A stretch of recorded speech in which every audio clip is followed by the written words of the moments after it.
Ali tinha o meu tio também, né, por parte de mãe. Ele era aquele cara do negócio informal, né? Ele vendia coisa na feira, saía com um carrinho pra vender as coisas ali pelo bairro e tal.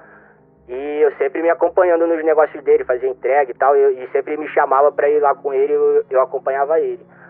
E teve um momento que ele começou a vender refrigerante no sinal.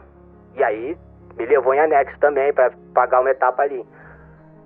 E eu lembro no cenário que apareceu um ônibus no sinal e tinha um colega meu do colégio. E aí quando eu vi ele, eu colei as placas ali, pô, caramba, eu fiquei com vergonha. Eu queria me esconder, mas não tinha onde esconder, né? Porque é calçada, não tinha nada. Aí eu virei as costas ali, aí meu tio viu. Aí o que aconteceu? O que você fez? Aí eu falei pra ele, pô, eu vi um garoto do colégio e tal. Fiquei com vergonha. Aí ele falou pra mim, você não tem que ter vergonha disso. Você tá trabalhando. Pode não ser a coisa ideal, você poderia estar fazendo alguma coisa melhor que isso, mas você tá aí, você tá buscando. E você não tem que se vergonhar de trabalhar. Vergonha tem que ter quem rouba, ou então quem depende dos outros tendo uma outra opção. Agora, isso que você tá fazendo, não tem que ter vergonha, tem que ter orgulho disso. E eu não quero ver você fazer isso de novo, se fizer já sabe. Eu nasci fruto de um relacionamento, né, entre meu pai e minha mãe, um namoro do colégio, que não deu certo. Né? Antes de eu nascer, eles se separaram, aí cada um foi para um canto, e eu fiquei até uns 6, 7, 8 anos de idade, fiquei morando com as minhas avós. Por parte de mãe e pai, a gente ficava revezando, né? É isso aí, eu sou Comanf criado com vó. E só que é bem interessante porque as minhas duas avós eram aquele tipo de vó raiz, mas personalidade totalmente diferente. Por parte de pai, eu tinha uma avó branca, que aquela família é uma mistura de cores, parece um arco-íris, todo mundo diferente. E lá era só alegria, né? Aquela vó carinhosa, meu netinho querido, meu feijãozinho perdido, era só afeto, afeição, lanchinho, aquela coisa toda, né? Paparicagem e tal. E a minha avó, por parte de mãe, era aquela avó preta e era cajado, era uma tortura pra tomar banho, era uma tortura pra comer, era ajudar a limpar a casa, nos afazeres e tal. Então era uma vida bem diferente ali que eu tinha, eram dois mundos diferentes. Mas aí, quando eu olho pra história delas, eu percebo por que elas eram tão diferentes. A minha avó, por parte de pai, ela podia ser daquela forma, né, carinhosa e tal, porque lá tinha a figura do meu avô. E o meu avô era aquela pessoa que veio de origem humilde, né? Ele foi, através dos estudos e do trabalho, crescendo na vida, conseguiu ascender profissionalmente em todos os sentidos. Lá em cima da casa lá tinha uma academia de karatê, né? E ele dava lá instrução lá pros alunos ali mais jovens, né? E era tipo Cobra Kai, né? Eu lembro dele passando lá com a vassoura lá, com o cabo de vassoura, corrigindo os alunos e motivando e tal. Então já tinha aquela referência, né, de personalidade, de gente que consegue vencer na vida através do trabalho e tal. E ele ajudava, sustentava a casa, então, tipo, permitia a minha avó ser daquele jeito, se dedicar aos filhos, se dedicar ao netinho querido, se dedicar à casa. E também tinha uma família muito grande, né? Tem uma família enorme, aquela família tradicional que o casal tem 7, 8 filhos, e aí eles têm mais 7, 8 filhos, então primo pra caramba, gente pra caramba, todo mundo ali, todo mundo perto. Já a minha avó preta, minha avó por parte de mãe, ela viveu uma situação diferente. Ela veio do Nordeste pra cá e não tinha muitos familiares próximos. Meu avô, ele morreu muito cedo, minha mãe era criança, se eu não me engano. Então ela teve que criar os filhos sozinha praticamente. E era uma pessoa que tinha uma ambição de conseguir uma casa própria, de conseguir dar uma boa educação para os filhos. Então Ela teve que ser aquela avó do chicote, que chegava, que marcava em cima, porque precisava de filhos responsáveis. Ela precisava ir trabalhar, deixar os filhos sozinhos e saber que chegou em casa, a casa não foi queimada, e pelo contrário. E eu criei no mesmo sentido, fui criado por ela no mesmo sentido. Então, eu acho importante falar sobre isso, porque são dois tipos de pessoas, de mulheres raízes, que hoje em dia vão sendo desvalorizadas. Tem muita gente que acha que você se dedicar à família desse jeito é uma questão absurda. É você se anular, você deixar de viver, é como uma escravidão. Só que elas provaram que não é assim. Porque elas se dedicaram a um propósito que era a família, algo que elas amavam, que davam valor a isso. E esse é o sentido da vida. É você servir alguma coisa, algo que você ama e que você dá valor. E se você não serve a algo... Não, na verdade você sempre serve a algo. Se não é algo de valor que você ama, você vai servir seus vícios, você vai servir uma ideologia, você vai servir algo vazio. Então você vai se distanciando do seu propósito, do seu sentido. E elas viveram assim e foram muito felizes. Então, é muito grato para elas e saibam vocês, vovós, que são valorizadas. Excelente, isso é verdade. E aí, quando eu atingi uma certa idade, a minha mãe, ela foi morar em Juiz de Fora, ela adquiriu uma estabilidade, voltou, me buscou, eu fui morar com ela. E aí eu fiquei com ela por um tempo, passei a morar com ela lá em Juiz de Fora. Às vezes ela voltava pro Rio, acontecia alguma coisa, tinha algum problema com o emprego e tal, e se mudava e ficava nesse revezamento. Rio, Juiz de Fora, Rio, Juiz de Fora.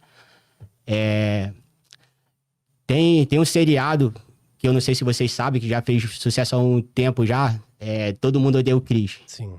E, tipo, eu ficava olhando ali, era praticamente a minha vida ali. Era muito parecido, parecia que era um remake da minha vida. E quando ela me buscou, ela já tinha o meu irmão, né, o Pedro, já tinha nascido, depois nasceu o meu outro irmão. E aí, eu cuidava dos dois irmãos, né, quando a minha mãe estava trabalhando, eu ajudava na casa também, estudava. Às vezes eu fazia alguma besteira, né, o Cajado cantava. Às vezes eles faziam uma besteira, o Cajado cantava também, em mim. Às vezes, e aí lá no colégio também tinha aquela coisa, né, o Cris aí sofria, né, o pessoal pegava no pé dele porque ele era negro de outro local, né, tava estudando ali no bairro distante de casa. Era uma situação parecida, só que eu não sofria porque eu era negro, porque também lá era misturado. Mas eu tinha problema de dicção, de me expressar, então eu sofria por isso também. Bullying. E aí eu fui vivendo dessa maneira até que eu atingi a adolescência e aí comecei a me estabilizar no Rio. E aí cheguei àquela etapa de menino rebelde, né? Eu praticamente saí de casa, né? Fiquei ali. Tinha o meu tio também, né? Por parte de mãe. Ele era aquele cara do negócio informal, né? Ele vendia coisa na feira, saía com um carrinho pra vender as coisas ali pelo bairro e tal. E eu sempre me acompanhando nos negócios dele, fazia entrega e tal. E sempre me chamava pra ir lá com ele, eu acompanhava ele. E teve um momento que ele começou a vender refrigerante no sinal. E aí me levou em anexo também pra pagar uma etapa ali. E eu lembro no cenário que apareceu um ônibus no sinal e tinha um colega meu do colégio.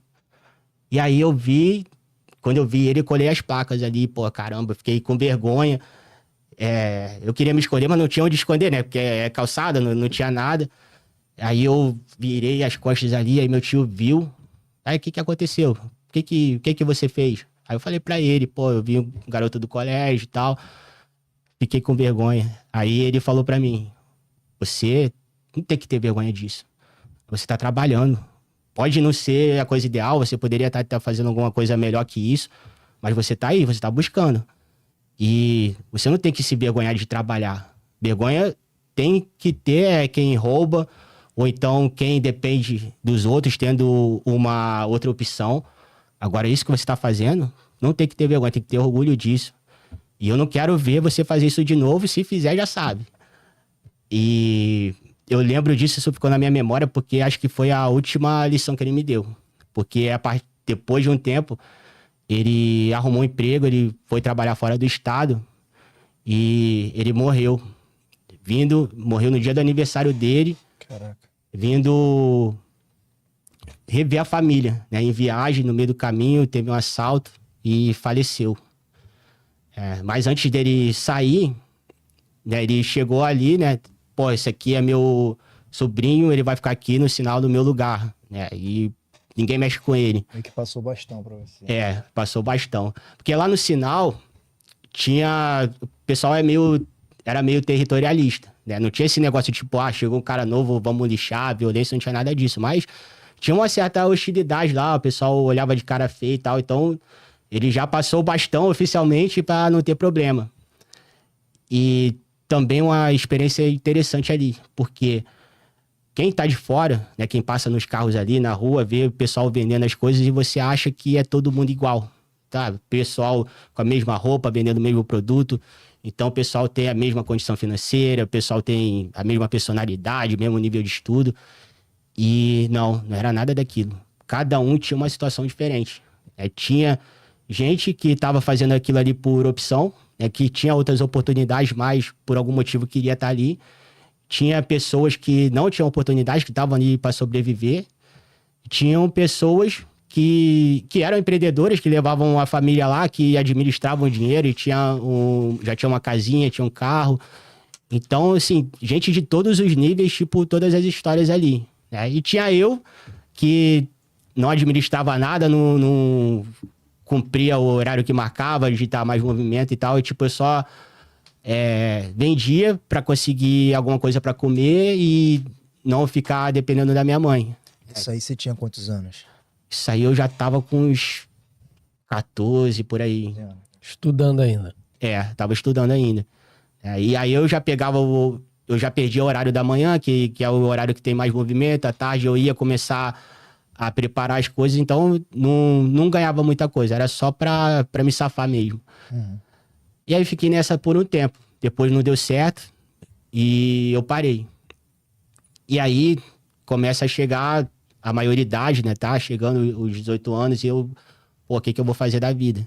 Porque eu não vou conseguir terminar os estudos, eu não tenho especialização em nada, não tenho ninguém que me indique alguma coisa.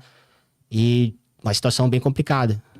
E surgiu a oportunidade, né? Que a minha tia me apresentou a prova para naval. A minha tia, ela vivia focando no meu futuro. Tinha minha avó que era focada no meu presente, né? Você tem que sobreviver, você tem que se safar. O meu tio que era focado, tipo, em valores, você tem que ser desse jeito e tal. E a minha tia pensava no futuro. Então, ela sempre chegava, não, você não gostaria de mexer com informática? Isso é bom desde criança, né? Você, tem Petrobras, mexer com petróleo e tal. Ela sempre fazia e sempre vinha com os bizus, só que não acertava. E aí, deu a última cartada, né? Tipo, tu tá aí na dificuldade, então é a oportunidade de você conseguir alguma coisa na vida. E eu queria ser militar, sempre quis, mas eu não tinha essa perspectiva, né? Pra mim já era uma causa perdida, porque na minha concepção, para você ser militar, você tinha que servir, né? Você tinha que ir lá pelo alistamento e era muito difícil. Era praticamente, você tinha que ter sorte de estar lá e alguém simpatizar com você e estar dentro do contingente ali, que não acontecia, ou você tinha que ter alguém que te indicasse. E eu não tinha nem sorte e eu não tinha ninguém para me indicar. E ainda que eu conseguisse servir, a maioria ficava um ano lá, depois ia embora.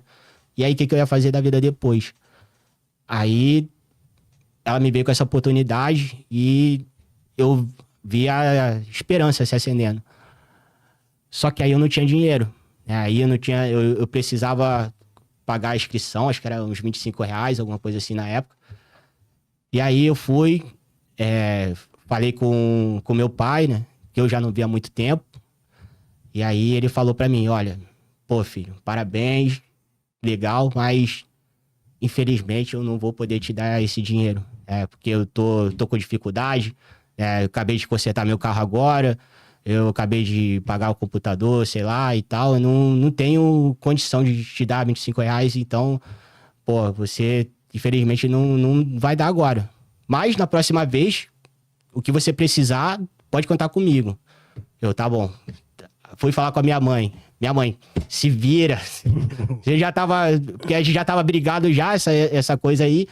E ela até queria que eu...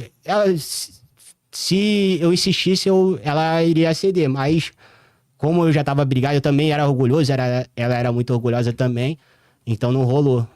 Aí a minha tia, novamente... Pô, tá, eu vou te dar o dinheiro. Aí me deu o dinheiro da inscrição, pagou a inscrição, pagou a passagem. E aí eu comecei a queimar, né? Porque mais que tudo, pô, é isso aí que eu tenho. E aí eu consegui, passei na prova e fui.